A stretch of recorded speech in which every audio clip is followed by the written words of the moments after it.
Good morning, everybody. I say good morning because it's still 11:30 here, Central Standard Time. I wanted to drop by this Saturday and talk about a couple of things because there's something new out there. And I don't know if you've heard of it or not, but now they have bank account profiling.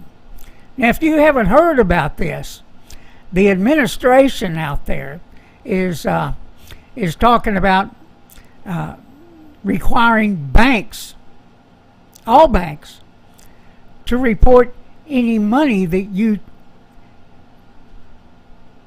transfer.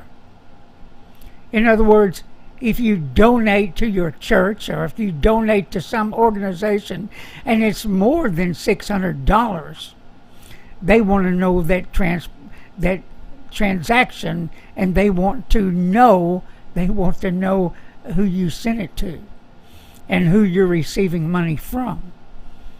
Any amount over $600. Now, it has not been that way, but they want this money reported in your bank accounts to the IRS. Now, I've done as a former Tea Party president, I went through protecting our members from the IRS.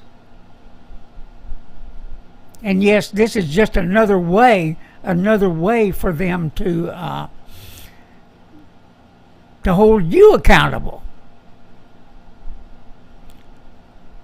for who and you might be donating to, who you might be sending money to, or who you might be getting money from. Now what this is bullshit, is what it is. It's just another way for the administration to have their way with us. And a way to threaten you as they did with us back years ago. And yes, Shannon, I did tell them when that happened to kiss my ass. Is what I did do.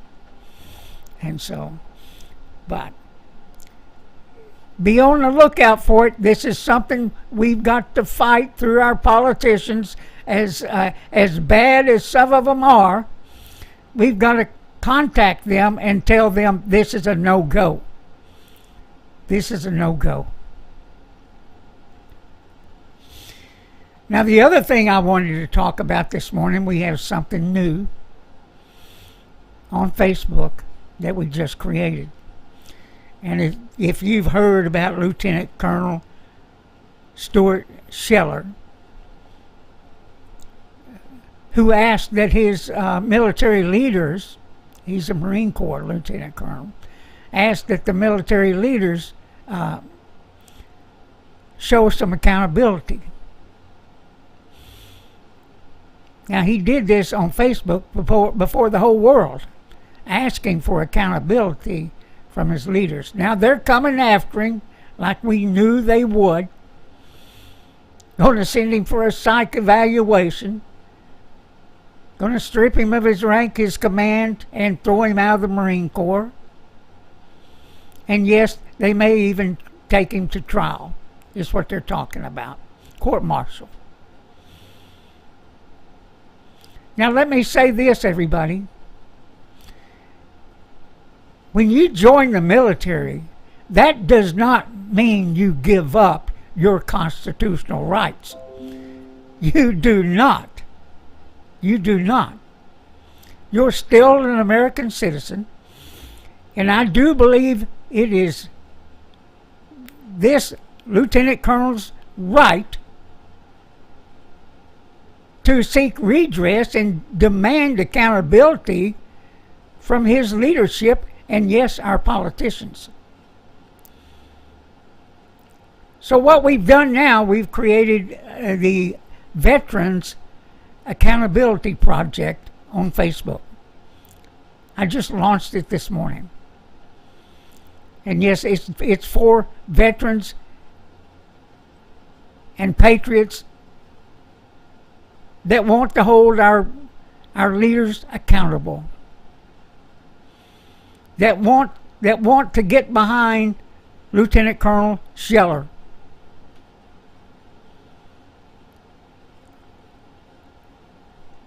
Now, a lot of military men, and it's been said through the years that you lose your constitutional rights, that the military owns you. Well, that's to a point. You do not lose your constitutional rights. Look it up. Look it up. So, we launched that this morning. We hope you would care to join. And the number one thing is that these people hate being exposed. Biden and his minions in the mainstream media are desperately trying to change the narrative. Anything but Afghanistan. Anything but Afghanistan. Whether it's a hurricane, whether it's the COVID, whatever it is, they want to switch it from one narrative to another, to another, to another. It's always the narrative with them, just as it is with law enforcement and every other bunch out there within government. It's always the narrative. Well, we've got to push our narrative too. That's the reason I'm always telling you, they hate being exposed. We're used to this kind of mission. And I'll tell you what I wrote this morning there at for the Veterans Accountability Project. And I'd like to read it to you if you don't mind. And what I wrote this morning. For 20 years, our young servicemen and women have given their lives, their limbs, and sanity. For many of them, they'll never be the same after the horrors of war.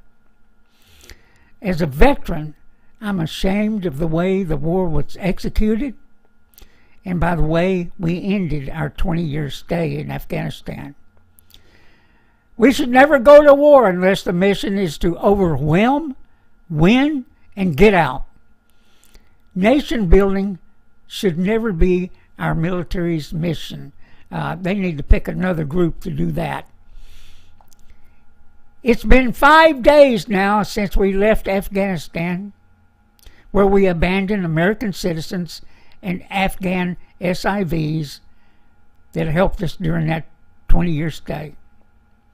We gave up the high ground to radical terrorists, left behind billions of dollars in American weaponry, left behind to the enemy who now has the upper hand going forward. And why is this? Because politicians and military leaders are obviously working to undermine this country. We are waiting for someone to be accountable.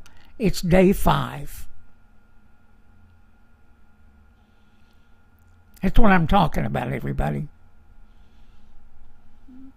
It's absolutely amazing what we've seen go on. And when the war began, the country was behind it. Everybody was behind it. We had young men and women join the military because of what happened on 9/11. And here it is just around the corner. And look at where we're at now. Because of this administration and because of the military leadership, who are a bunch of yes men, I'm assuming.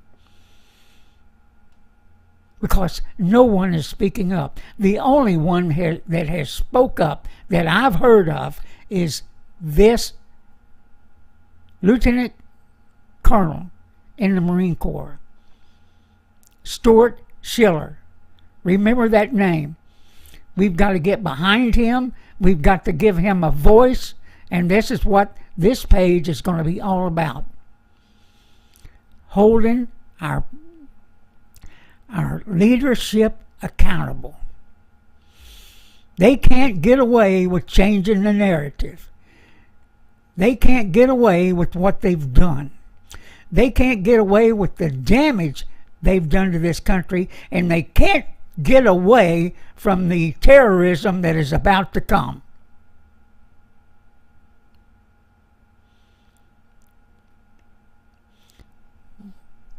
And we've got a lot of stuff going on out there. But the one thing we don't have going on is people in the streets. Not enough. Not enough. Now, the Veterans Accountability Project, I don't know as of yet how we're going to organize that. First, we got to populate that Facebook site. And then we've got to create a mission that works. That works. So if you would, take a look at that page. It's in the beginning stages. There'll be more content. And on that page right now is a young lady named Kim Iverson who does a podcast. And she tells it like it is. With that, everybody, have a safe weekend. It is hot, still hot here in Texas. If you're out on your bike, hydrate. You people around the country, and especially people that are flood victims from Hurricane Ida, we pray for you and we wish you well in recovering from the floods and the winds and everything else that hurricane brought. With that, this is Butch Popeye Moss. We'll see you Monday evening. Bye-bye.